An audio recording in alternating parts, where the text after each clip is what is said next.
Tu sais, en fait, on le sait que souvent, c'est les parents qui causent, mais en même temps, les enfants, par rapport à leurs habitudes ou leur désir leur plaisir à dormir ou pas dormir, ben, on n'a pas de contrôle là-dessus, là. Mais non, mais on est co-créateur, c'est ça que j'en dis. C'est On est ça. co-créateur.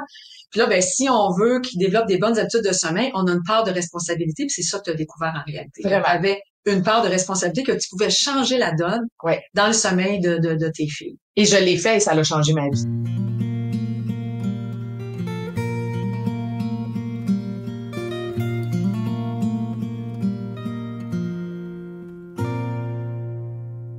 Bonjour les parents. Nous voici à un nouvel épisode de notre podcast SOS Dodo, percevoir le dodo au-delà des stratégies. Et aujourd'hui, nouvelle surprise, autant pour moi dans le fond que pour vous autres, c'est que j'ai une autre amie du dodo. Alors je vous rappelle que les amis du dodo, ce sont des femmes, un homme, j'ai un homme aussi, des femmes, des hommes qui ont le goût d'approfondir leurs connaissances en sommeil des enfants 0-5 ans, autant pour leur famille que après ça, pas tous, mais certains, pour avoir le goût de se lancer dans le monde des affaires et de pouvoir aider d'autres familles en gagnant leur vie à travers cette mission-là, parce que vraiment, c'est une mission quand on accompagne les familles.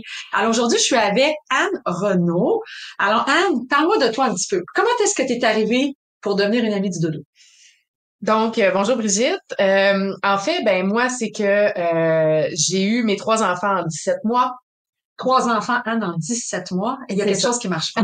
Donc, j'ai eu une première fille et quand elle avait 9 mois, elle était tellement une bonne dormeuse que moi, je pensais que j'étais une bonne mère puis que je faisais, tu sais, fait que là, je me disais, mais fais-en un autre. OK. Fait que je suis retombée enceinte rapidement, mais la deuxième batch est arrivée en paquet de 2.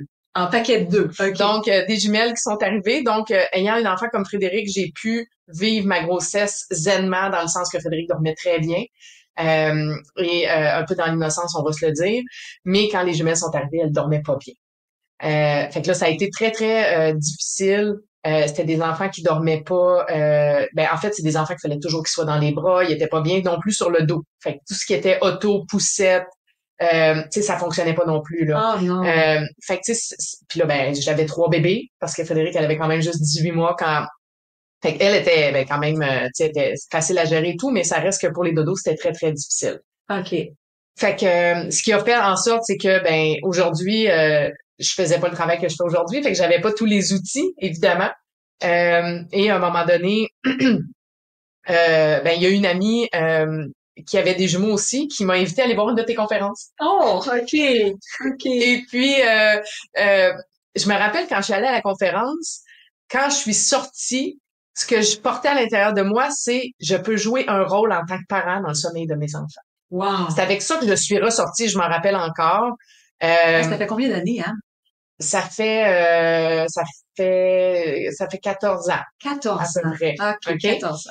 Mais tu sais, je suis ressortie puis je me disais, OK, mais je peux faire quelque chose. Il faut que je dise qu'à ce moment-là, mes jumelles étaient rendues à peu près à 12 mois, là, OK? Ouais. D'avoir 1 an. Donc, puis les nuits étaient encore très, très difficiles. Fait que finalement, ben, le lendemain, je pense que j'ai pris une consultation avec toi ou je sais pas trop, en tout cas. Puis là, tu sais, tu m'as expliqué quoi faire, tout ça. Puis là, j'ai entrepris ça, là. Moi, je suis comme devenue l'armée du sommeil. L'armée du sommeil. OK. C'était comme, OK, il y a des étapes à suivre, il y a des choses que je peux faire pour accompagner mes enfants. C'est pas parce que j'ai des enfants qui dorment pas bien qu'ils dormiront jamais. OK. Et puis... en paquet de 2, j'aime ça, là. En paquet de 2. En paquet de 2. En paquet de 2. Qui partagent la même chambre parce que j'avais pas d'autre chambre. Fait que j'avais pas d'autres options. Donc, à partir de ce moment-là, ben là, j'ai mis les choses en place. Et j'étais très, très déterminée parce que tout était difficile, en fait. Tout était difficile. Le quotidien devient très difficile quand on dort pas. S'il y a des parents de jumeaux qui écoutent, comprennent très bien. Surtout la première année de jumeaux, c'est très, très difficile. Puis toi, t'avais 3 enfants, là. C'est ça. Fait que, c'est ça, qui faisait tu sais, les jumelles, ils dormaient 2 fois 45 minutes par jour. Fait que c'est comme si j'arrivais jamais à prendre le dessus sur rien. Puis, ben, moi, quand ils dormaient pas, je les levais. Je les prenais puis je faisais autre chose. Puis le moment donné, t'avais dit, mais non, mais c'est parce que là, si ils changent de place, je pense qu'il faut qu'ils jouent. Là, je ouais, ça fait du sens. Au début, c'est drôle parce qu'aujourd'hui, je l'enseigne, mais c'est ça. C'était des choses que je comprenais pas très bien, puis que je ne savais pas. J'avais pas ces connaissances-là. Fait que, et quand j'ai pris soin du sommeil de mes jumelles, ben, elles se sont mis à très, très bien dormir, en fait. Puis là, ben, je me suis dit, j'aurais tellement aimé ça le savoir avant. Ouais. J'aurais tellement aimé, puis tu sais, là, on recule il y a 15 ans. sais, aujourd'hui, Internet, les réseaux sociaux, c'est pas que ça existait pas, mais c'est rien à comparer à ce que c'est aujourd'hui. Mais oui. Fait que, tu sais, je passais pas mon temps à chercher des solutions sur Internet non plus. Ouais. Fait qu'après ça, je me suis dit, j'aimerais ça un jour, moi aussi, aider d'autres parents à passer à travers de ça parce que ça l'affecte, de pas dormir, en fait, c'est que ça l'affecte vraiment toute la dynamique de vie. De la famille. Là. Ouais, de la famille. C'est ça qui me touche, ouais, c'est ça qui me touche le plus. La petite enfance, c'est autant que c'est merveilleux puis c'est extraordinaire, mais ça peut être aussi difficile puis si on dort pas, c'est 15 fois plus difficile. C'est ça. Ouais. Écoute, il y a deux choses qui me touchent. La première, c'est que tu as dit, tu sentais que tu étais une maman, comment tu as dit ça? Une bonne maman parce que ta fille dormait. Parce que, ouais. Ta première dormait. Ouais. Puis quand tu as eu tes jumelles, t'es-tu senti une mauvaise maman? Ben, en fait, là, je me suis dit, ben, c'est ça, en fait, c'est que, au début, tu sais, je pensais que j'étais une bonne mère parce que mon enfant dormait bien, mais en même temps, je pensais que tous les enfants, c'était comme ça, tu sais, j'ai pas, tu sais, comme, je me disais, ben oui, je la dépose réveillée, puis elle s'endort. Frédéric, je la mettais les yeux ouverts dans sa bassinette, je ressortais de la chambre. Tu sais, mais moi, je pensais que c'était ça, un bébé, tu sais. Fait pour que, tous les bébés du monde entier. Oui, puis là, j'étais comme, ben, c'est super, tu sais, ça. Mais, tu sais, mais en même temps, il y a une partie de moi qui pensait que je faisais bien ça. Tu sais, comme je suis, tu sais. Mais quand tu savais pas qu'il y avait une partie qui appartenait à Frédéric, qui était naturelle chez ton ami, qui est là. pas mal une grosse partie, là. On va se le dire, parce que Frédéric, puis encore aujourd'hui, là, elle a 17 ans, puis elle aime dormir, puis t'as mis dans l'auto, puis 5 minutes après, elle dort, quasiment encore aujourd'hui, là, tu sais, dans le sens que, tu sais, c'est les habitudes. Non, mais tu sais, on tournait le coin de la rue en voiture, elle dormait. Mais aujourd'hui, si on fait de la longue route, Frédéric, elle se ferme les yeux, elle dort, tu sais, le comportement est resté pareil. Tes jumelles, les autres, quand tu fais une longue route? Ben là, aujourd'hui, parce que c'est des ados qui dorment tout le temps, ben ils dorment. OK.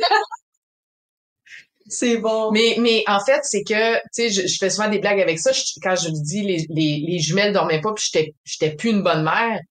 Mais en fait, c'est que je comprenais pas, puis j'étais comme, mais qu'est-ce qu'ils ont? Pourquoi qu'ils dorment? Tu sais, je comprenais pas pourquoi ils dormaient pas. Je pense que si les gens qui ont eu un enfant qui dort bien, puis qu'après ça, ils ont des enfants qui dorment pas bien, là, on est vraiment démunis parce qu'on comprend pas qu'est-ce qui se passe. Puis là, on se demande qu'est-ce qu'on notre fait? Faute, c'est ça. Ouais, puis tu sais, en fait, on le sait que souvent c'est les parents qui causent, mais en même temps les enfants par rapport à leurs habitudes ou leur désir leur plaisir à dormir ou pas dormir, ben on n'a pas de contrôle là-dessus là. Mais non, mais on est co-créateur, c'est ça que j'en dis. C'est ça. Co-créateur.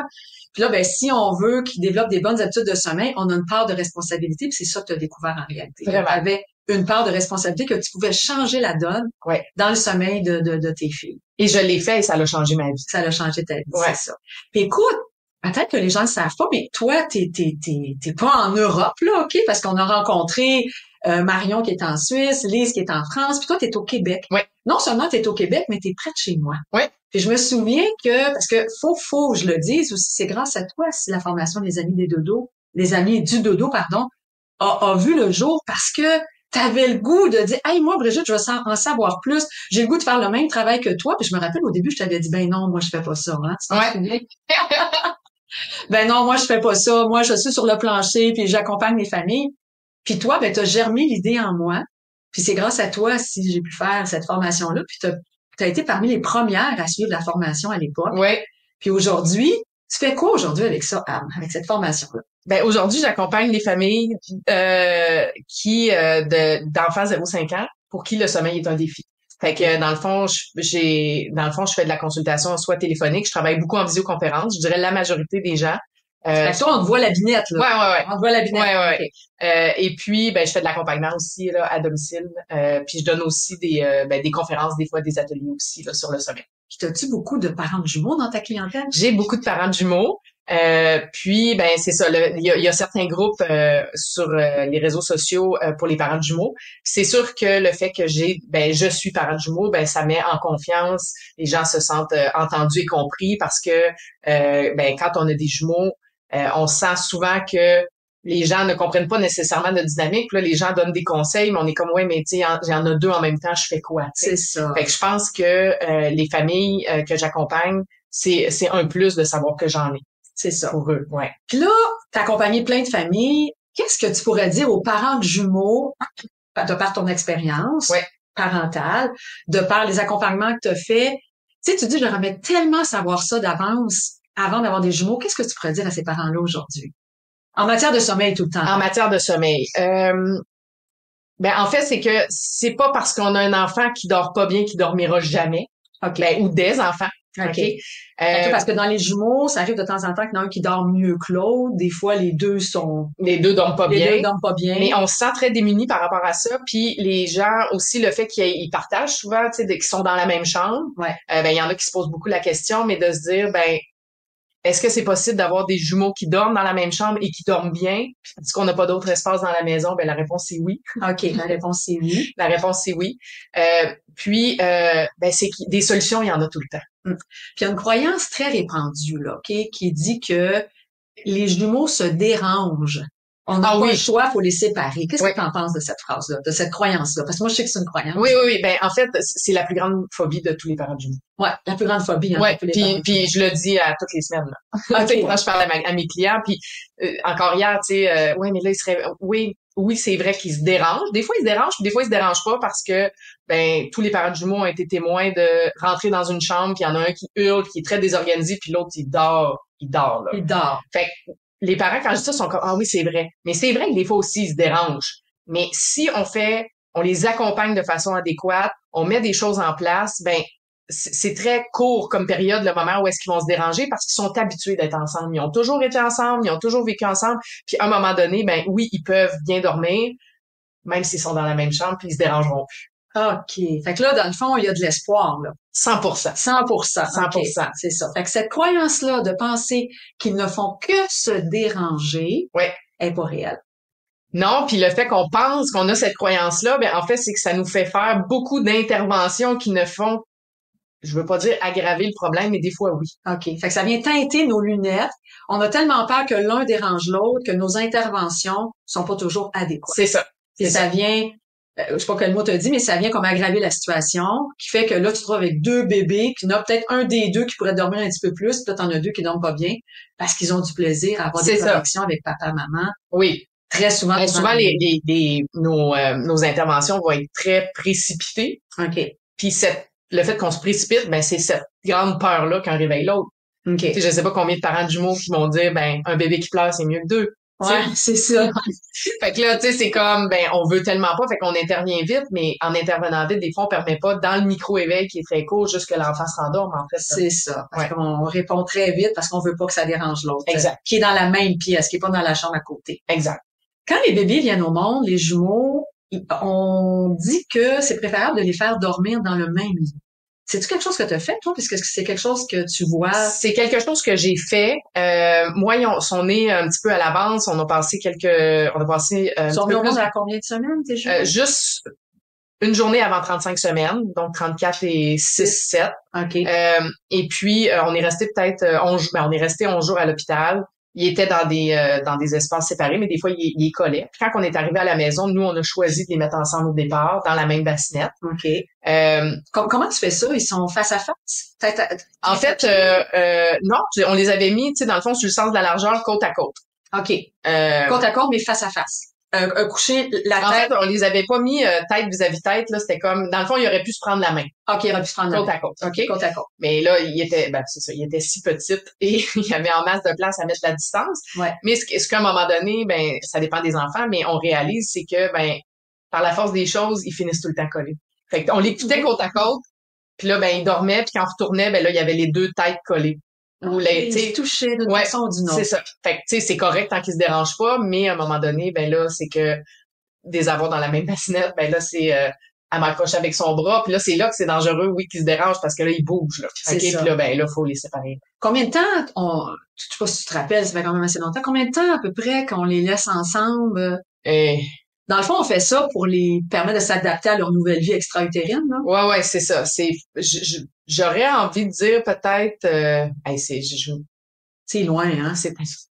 Okay. C'est tellement loin, mais quand on a dit 4 à 6 semaines, ça fait. Ouais, c'est ça, j'ai envie de dire. Tu sais, je me disais, j'ai-tu fait 2 mois? C'était là que j'étais, là, dans mon je te vois dans tes yeux, tu cherches, là. Je cherche, mais ouais, j'aurais envie de dire, je pense pas plus que 2 mois, mais peut-être 2 mois. OK. Ouais. Puis si tu fais plus que 2 mois, est-ce que c'est grave? Dans le fond, toi, t'as arrêté parce qu'il se dérangeait, là. Il se tapochait, il se touchait Ben, je pense pas. que c'est inévitable qu'ils vont se déranger, en fait, parce OK. que, à un moment donné, quand on va cesser l'emmaillotement, ben là, oups, une petite claque d'en face, un petit coup de pied. Par inadvertance, Oui, là. c'est ça. Pendant qu'ils dorment, ils bougent, Ben puis oui. là, c'est que là, ils se dérangent. Fait que oui, à un moment donné, c'est pas qu'on veut pas qu'ils restent ensemble, mais ça fonctionne plus, là. OK. Puis là, après ça, on les met chacun dans leur bassinette, dans la même chambre. Les parents qui séparent leur bébé, t'as-tu mettons qu'ils les mettent dans des chambres séparées parce que eux se sentent mieux comme ça. Y a-tu un risque à faire ça? Y a-tu... Moi, je pense que c'est vraiment une décision personnelle, puis c'est propre à chacun, selon ce qu'il a le goût de vivre ou c'est quoi la division de la maison, selon les, tu sais, s'il y en a un qui dort bien, l'autre pas bien, il y en a qui vont dire on a décidé de les séparer de chambre, si c'est un gars, si c'est une fille, tu sais, il y en a. Est-ce que ça nuit à leur connexion de jumeaux, tu penses? Ou si, Moi, personnellement, je pense que non. OK, mais c'est pour ça que je pose la question. Parce qu'en bout de ligne, quand ils dorment, ils sont en état d'inconscience. OK. Fait que je pense pas que, tu sais, ça va pas faire en sorte que leur leur connexion lien va être affecté. va être affectée. Ouais, absolument. Puis est-ce que dans l'expérience que tu as, quand le parent peut choisir de mettre ses enfants dans des chambres séparées, est-ce que c'est meilleur pour le sommeil? Ben, est-ce que c'est meilleur? C'est une bonne question. Peut-être pendant la petite enfance qu'ils vont se bousculer plus. Est-ce que c'est meilleur? J'oserais pas dire meilleur. C'est sûr que quand la personne elle a son espace 100% à elle, puis qui va être moins dérangée par les bruits. Sa chambre, là. Ouais, exact. Tu sais, quand tu dis on les sépare dans des chambres séparées, est-ce que c'est mieux? Je sais pas, je l'ai jamais vécu. OK. Toi, tes filles ont toujours dormi ensemble? Ouais, ils sont encore ensemble. Ils sont encore. Puis là, ils ont quel âge, tu me disais? Ils ont 15 ans, ils vont avoir 16. Puis ça cause pas un conflit de... Ben là, tu sais, je dois dire que à l'adolescence, tu sais, il y a beaucoup de fois qu'ils auraient bien aimé avoir chacun leur chambre. OK. Puis chez papa, ils ont chacun leur chambre. OK. Chez moi, ils ont la même chambre, j'en avais pas d'autres. Fait que oui, il y a des moments qu'ils auraient préféré que j'aie une troisième chambre pour qu'ils aient chacun leur pièce, mais en même temps, parce que c'est pas une option, ben ils vivent comme ça. Ouais, c'est ça, exact. OK. Puis là, si on retourne dans ta clientèle, écoute, par expérience, moi, j'ai accompagné quelques familles. Ouais. Puis j'ai réalisé, mais je veux entendre la tienne parce que tu m'as accompagné bien plus que moi. J'ai réalisé que quand les parents avaient l'opportunité de permettre à leurs enfants de dormir dans des chambres séparées, ça devenait plus facile de gérer le sommeil, peut-être plus pour les parents, parce qu'ils sont moins inquiets puis anxieux que l'un réveille l'autre. Probablement. Mais probablement que c'est, tu sais, dans le sens que si on a chacun notre environnement, on va dormir mieux, on a notre bulle, il y a pas de bruit, il y a pas de son, tu sais.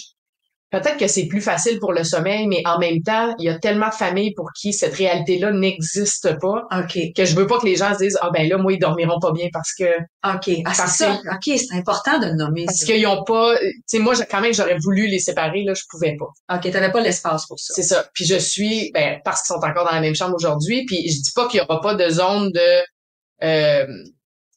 de zone de turbulence, si on peut le dire ainsi, parce que bon, il y a de la maladie, parce que tu sais, c'est arrivé des fois que tu sais, il faut en sortir une ou tu sais, il arrive quelque chose, mais somme toute, d'avoir des enfants dans la même chambre qui dorment bien dans la même chambre, j'y crois profondément. Tu y crois profondément? Ouais.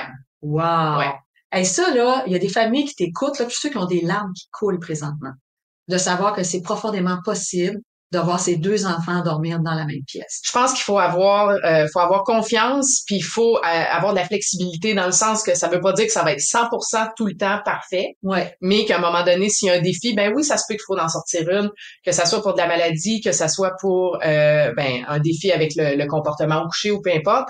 Mais après ça, de se dire ben oui, on peut les remettre ensemble puis ils vont bien dormir. Puis fait que, de façon ponctuelle, ça peut arriver qu'on doive les séparer. Oui. Puis que pour améliorer le sommeil des deux ou quand un des deux est malade, des fois tu veux pas qu'il dérange l'autre, il y a besoin de il y en a un qui est contagieux ou c'est ça, c'est ça effectivement. Puis de se dire c'est pas parce que je dois les séparer de façon ponctuelle que c'est fini, ils vont plus jamais bien dormir ensemble. Exact. C'est ça. Exact. C'est ça. Ouais. Alors moi quand j'étais petite, ma sœur et moi on a 11 mois de différence, c'est très peu et on a dormi dans la même chambre tout le temps.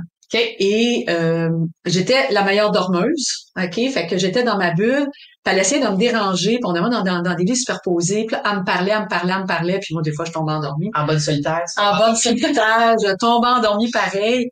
Puis est-ce que dans les jumeaux, tu vois ça des fois qu'il y a un des deux qui a l'air d'être meilleur dormeur que l'autre? C'est-tu grâce aux parents? Comment ça s'explique? As-tu une idée? Ben je pense que c'est beaucoup plus une question de tempérament.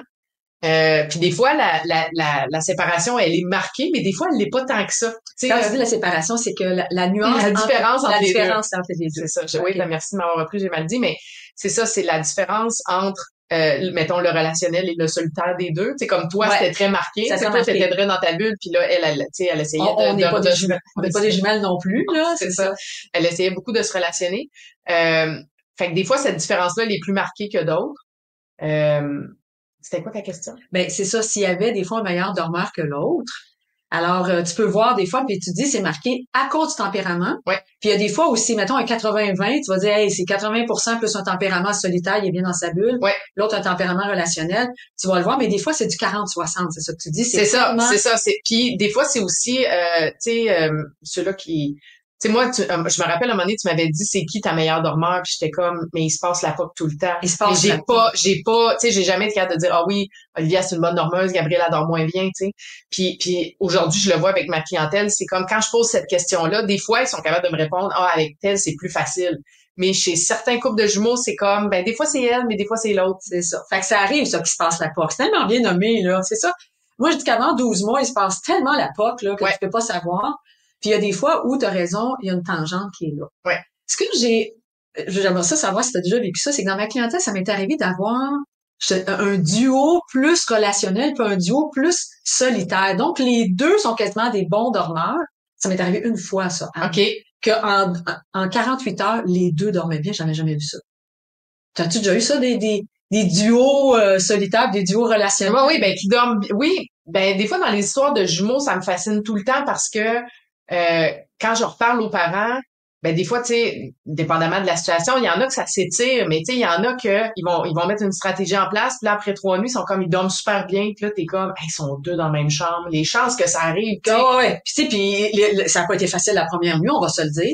Oui, ça absolument. Ça a pas été facile. Puis malgré tout ça, les deux ont pris une tangente. Puis ça arrive, ça m'est arrivé une fois aussi d'avoir un couple de jumeaux que les deux étaient comme hyper relationnels. Puis t'as l'impression que les parents s'en sortiront jamais, mais c'est pas vrai, ça prend juste plus de temps. C'est ça.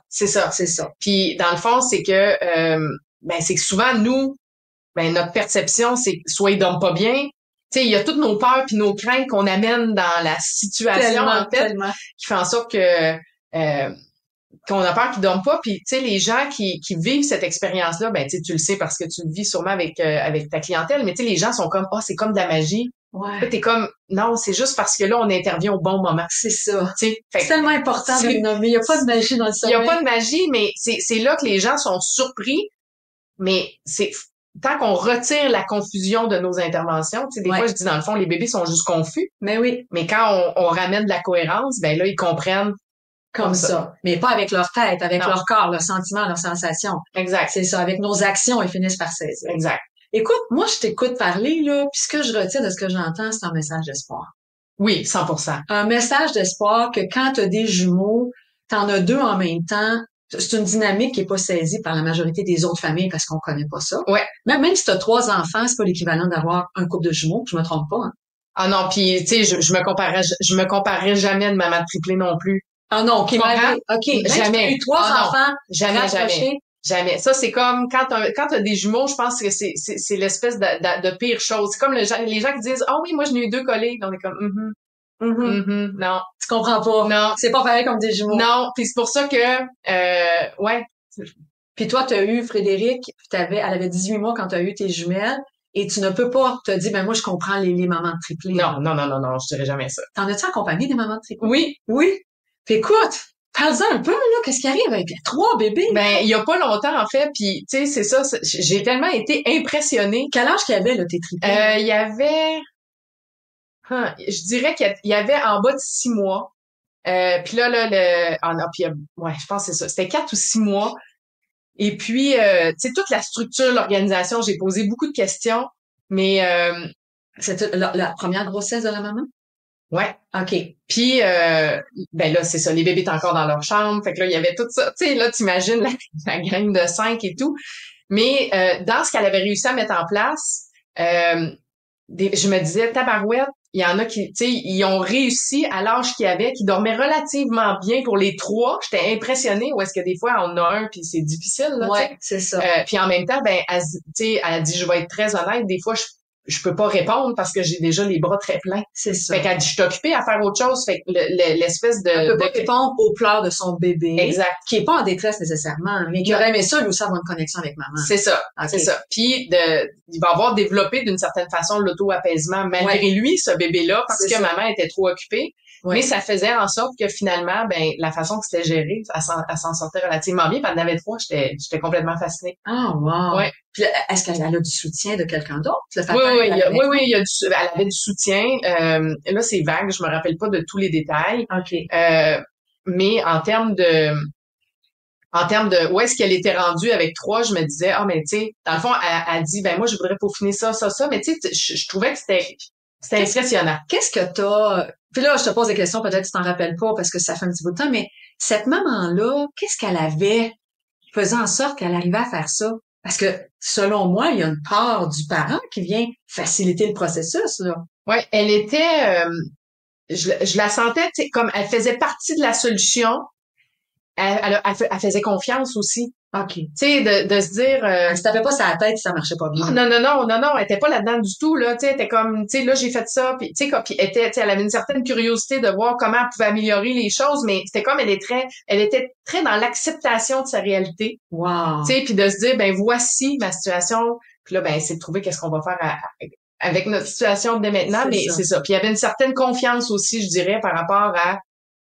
Oui, c'est un bout de tough, mais tu sais, on va passer à travers. Ça se peut que je fasse des erreurs, mais je vais trouver des solutions, puis on va finir par y arriver. Exact. Je pense que c'est ça qu'il faut que les parents retiennent, parce que moi, je pense que quand les filles dormaient pas, j'avais l'impression qu'ils dormiraient jamais. Ah, c'est ça. Tu te dis, moi, je suis pas tombée sur des bonnes dormeuses, tu sais, ou moi, mes enfants, ils dorment pas. Fini pour la vie, là. Ouais, ils vont toujours mal dormir, tu sais. Okay. Puis je pense que c'est ça, c'est que des solutions, il y en a tout le temps, peu importe ce que vous choisissez de faire, qu'on fasse de l'apprentissage au sommeil, pas d'apprentissage, en ayant la bonne information par rapport au fonctionnement des cycles du sommeil, par rapport à l'heure du coucher, par rapport à les périodes d'éveil, tu sais, que ça soit juste de l'information. Il y a tellement de choses que même si on décide de pas mettre 100% de l'apprentissage en place, qu'on peut faire pour accompagner les enfants qui vont définitivement améliorer leur qualité de sommeil. C'est ça. Ouais. Des fois, ça prend pas grand-chose. Non, c'est ça. C'est ça. Une question d'information supplémentaire, puis ça peut faire toute la différence. Ouais. Déjà en partant. Ouais. Puis chacun y va à son rythme, chaque famille y va à son rythme. Exact. Hey, t'as-tu déjà accompagné des familles de quadruplés? Non. Non? OK. Non. Peut-être ça va arriver un jour. Moi non plus, ça m'est pas arrivé, là. Des triplets, peut-être 2, 3, là, en 25 ans. Là. Ouais. Fait que c'est assez impressionnant de voir. Puis moi aussi, j'avais remarqué que les parents, on dirait que la vie fait bien les choses. Ça se peut-tu? Comme ça, elle envoyait des triplés à des familles que je trouvais, moi, des parents plus zen. Plus en acceptation, qui fait que les bébés pouvaient glisser là-dedans un peu plus facilement. C'est ça. Je sais pas si c'est par... tu sais, comme, pas par, je dirais pas qu'ils ont pas le choix, mais tu sais, c'est comme, OK, ça, c'est notre réalité maintenant. Qu'est-ce qu'on va faire avec, là, tu sais? Ça. Ouais. Alors, ça fait des parents qui ont beaucoup de résilience. Ouais, absolument. C'est ça. Hey, ton dernier mot, Anne, avant de, qu'est-ce que tu dirais aux parents de Gémeaux puis de triplé, là? Ouais, c'est que peu importe la personnalité de vos enfants, votre réalité, que ce soit par rapport à... Tu sais, parce que quand on est un couple, on arrive chacun dans notre couple avec notre façon qu'on a été élevé, nos croyances, nos façons de fonctionner. Fait que tu sais, il y a tout ça qu'on met ensemble, puis des fois, celui de papa puis maman, c'est pas les mêmes. Non. Peu importe ce que vous portez en tant que, tu sais, il y a des parents qui disent, moi, je dormais pas bien. Fait que là, tu sais, mon enfant dort pas bien. Tu sais, il y a ça aussi. Ouais. C'est que il y a des solutions, il y a des choses que vous pouvez mettre en place pour accompagner vos enfants à mieux dormir. C'est pas parce qu'ils dorment pas bien qu'ils dormiront jamais. C'est ça. Ouais. Wow, quel beau message d'espoir. Anne Renaud, t'es à Terrebonne. Oui. T'es au Québec. Oui. T'as un site Internet. T'as une page Facebook. On peut te rejoindre facilement? Absolument. AnneRenaud.ca pour mon site Internet. Ma page Facebook, Anne Renaud-Éducation Sommeil. Et puis, c'est ça. Si les gens veulent m'écrire, avoir plus d'informations, j'ai plusieurs capsules vidéo aussi sur ma page Facebook qui sont accessibles. Ouais, accessibles, exact. OK, excellent. Écoute, on peut-tu te garder pour un autre épisode? Absolument. J'ai une idée en tête. On se revoit la semaine prochaine? Parfait. OK. Merci. Bye. C'était Brigitte Langevin, experte en éducation au sommeil. Si tu as le goût d'en apprendre plus, je t'invite à visiter mon site à brigittelangevin.com. Puis si vraiment tu as le goût que le sommeil, ce soit pas toujours sur un coup de dé et que ça fonctionne, j'ai une formation, Les Amis du Dodo. Clique sur le lien plus bas, tu vas en apprendre plus. C'était Karel Langevin, coach PNL. Tu peux aussi aller visiter mon site web karellangevin.com. Si ça pique ta curiosité, j'ai créé une merveilleuse formation, la PNL au service de l'enfant. Clique sur le lien juste en dessous si tu veux en savoir plus.